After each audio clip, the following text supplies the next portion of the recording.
Hello! I know it's been a little while since you guys have had an update from me, but I've been in the darkroom working for the last couple days and I thought that you might want a little tour of the facility since it's all up and running. So here we go. This is the darkroom, and that black curtain in the back is a fabric pocket door that separates the dark side from the light side. Let's see, to start we have the sink, which is something you guys helped pay for the plumbing and installation of, which is currently hooked up to our print washer. Now this is, of course, all these pieces are originals and it's not running right now because I didn't want the water noise during the video, but you can see that I've been working with Ginkgo over the last couple days. Here we have a big ticket item. It was the heating and air unit, also not on because of noise, and the weather's been so nice that the door has been open, but is awesome in the winter and the summer, keeping this place close to livable. Here is the squeegee area where I get the excess water off the pieces before they go onto our homemade drying rack. Now these shelves are covered in screen and they pull out, and the pieces reside here while they dry, and it's directly across from the AC unit to keep that air moving. And then right here we have some of my subjects for this week. We have Cosmos, Tick Seed, let's see, Queen Anne's Lace, and Goldenrod. And then we have our humidity and temperature monitoring system to make sure this is staying roughly close to temperature controlled. And in the back we have my degree. Yay! My flowers look so pretty. So to go into the dark side of the dark room, we go through this fabric pocket door. And ta-da! Here's the magic. This is the enlarger head, which as you can see has magenta, yellow, and cyan filtration. And there are little dials underneath here that you can move, and that dials in how much filtration you want. Then the light comes down through the lens to the piece of paper, and right now I just have a mock-up. Here's a piece of Ginkgo laying on a dummy piece of paper, but it filters through onto that, and then the paper goes in the processor. And the processor, let me bring the light over. This is the lid of the processor, which is not very interesting, but if we take the lid off, and then we take the other lid off, this is all light tight, so, and then we take the other lid off, now you can see the chemistry inside the processor, and these are clear acrylic tubes, which just let the paper stay under the water, or under the chemistry. So we have a developer bath and a Blix bath. The paper feeds in through these rollies, goes under the acrylic tube, making sure the chemistry is even across the surface, through this set of rollies, down into the Blix bath, and then spits out into our wash tray. And on this side, let's see, we have just a couple of boxes that have paper in them, some subjects.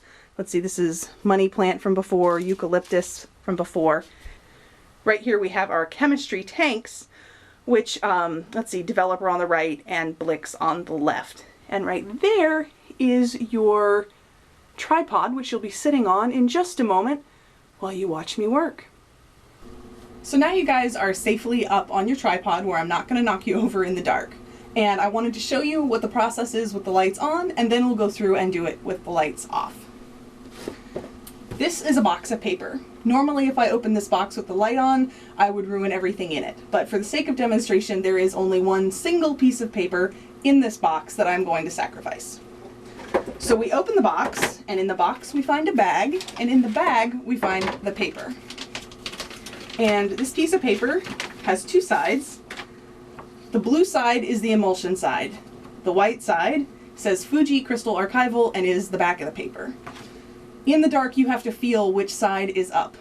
So in this case, we'll go ahead, get the bag, get the box out of the way. We take the paper, right side up. We lift up our easel. We feel for our mark where we want our paper to align. Slide it in, lower the easel, and put our subject on the paper. Then we turn on the light. Our exposure happens. We move the plant.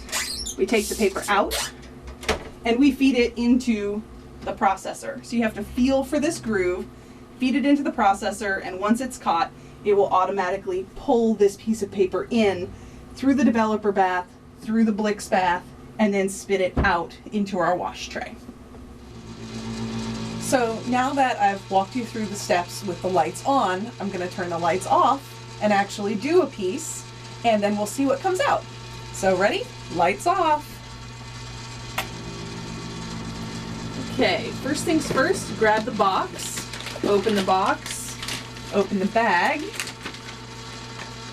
take out one piece of paper and feel which way is up, and close the bag, put it back in the box, close the box, the most important part, oh my gosh, because if I were to leave that open, I would ruin everything in it. Alright, so we take a piece of paper, open the easel, feel for our notch, close the easel.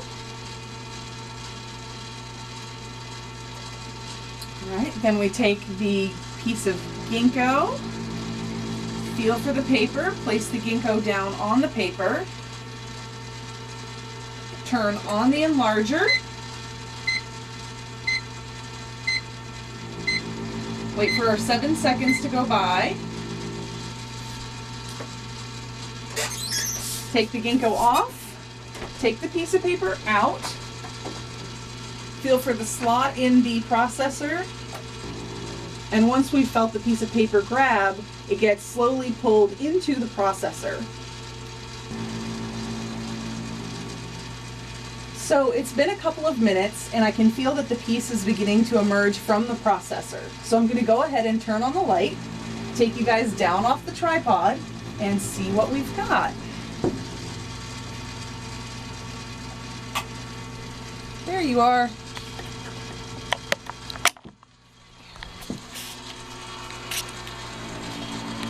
All right, that is looking pretty good. It's a slow reveal, but it's usually worth it.